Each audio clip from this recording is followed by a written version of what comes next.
ছাগল কাণ্ডে ইফাত ফেঁসে গিয়ে তার বাবা মতিউর রহমানের সম্পদের নানা বিবরণী গণমাধ্যমে এখন প্রকাশ হচ্ছে। যুগান্তর একটা বিস্তারিত রিপোর্ট করেছে এই বিষয়ে। সেখানে বলা হচ্ছে, মতিউর রহমান সরকারি চাকরি করে 2 স্ত্রী, 5 সন্তান ও আত্মীয় স্বজনের নামে গড়েছেন কয়েক হাজার কোটি টাকার স্থাবর অস্থাবর সম্পদ। এরই মধ্যে দেশেই প্রায় 500 কোটি টাকার স্থাবর সম্পদের হদিশ মিলেছে।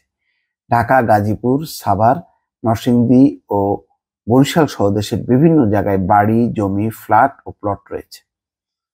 এছাড়া সরকারি বেসরকারি ব্যাংকে নিজের ও পরিবারের সদস্যদের নামে এফডিআর এবং শেয়ার বাজারে নিজ নামে অর্ধশত কোটি টাকা বিনিয়োগ আছে। এমনকি ছাগল কাণ্ডে আলোচিত তরুণকেও কিনে দিয়েছিলেন সেই ইফাতকে প্রাডো, প্রিমিও ও ক্রাউনের মতো 4টি বিলাসবহুল গাড়ি। এসব গাড়ি তার বিভিন্ন কোম্পানির নামে রেজিস্ট্রেশন করা। কিনে দিয়েছেন দামি দামি পাখিও। তার পরিচিত কাস্টমস কর্মকর্তারা বলেছেন, বেনামে জাতীয় রাজস্ব বোর্ডের সদস্য মতিউর রহমানের হাজার হাজার কোটি টাকা সম্পদ রয়েছে।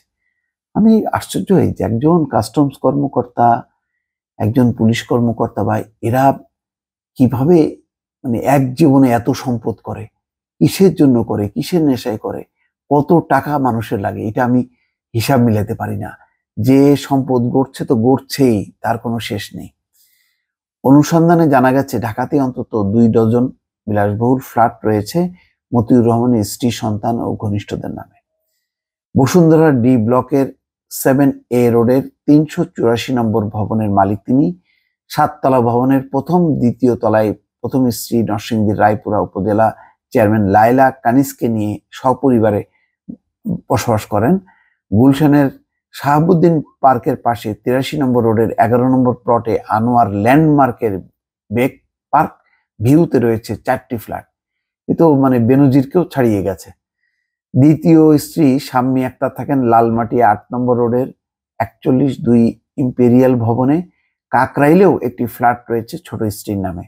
ছেলে মুশফিকুর রহমান ইফাত ছাগল কাণ্ডে ভাইরাল হওয়ার পর তারা বর্তমানে কাকরাইলের ওই ফ্ল্যাটে অবস্থান করছেন। এছাড়া ধানমন্ডি 27 নম্বরে একাধিক ফ্ল্যাটের হদিশ পাওয়া গেছে। বিলাসবহুল ফ্ল্যাট ডেভেলপার কোম্পানি শান্তা ডেভেলপারের করা বিভিন্ন ভবনে তার 8টি ফ্ল্যাট রয়েছে বলে জানা গেছে। এসব ফ্ল্যাট প্রথম স্ত্রী, সন্তান ফারজানা রহমান ইপসিতা ও ছেলে আহমেদ তৌফিকুর রহমান অর্ণবের নামে কেনা হয়েছে। অনুসন্ধানে জানা গেছে, এখন দেখা যাবে পরে যে কি মতিউর রহমান বলবে, না এগুলি আমার সব স্ত্রী এবং সন্তান পরিবার, তারা তাদের ব্যবসায় অর্জিত সম্পদ দিয়ে তারা কিনেছে। যেটা সহজ কথা, সবাই যে যারই সম্পদের সন্ধান পাওয়া যাচ্ছে বলা হচ্ছে না তিনি মালিক না, তার স্ত্রী, সন্তান, তাদের তো ব্যবসা করার অধিকার আছে। এইভাবেই চালিয়ে দেওয়া হচ্ছে। অনুসন্ধানে জানা গেছে আইনগত ঝামেলা এড়ানোর জন্য নিজের স্ত্রী, সন্তান ও আত্মীয় স্বজনের নামে সম্পদ গড়েছেন মতিউর রহমান।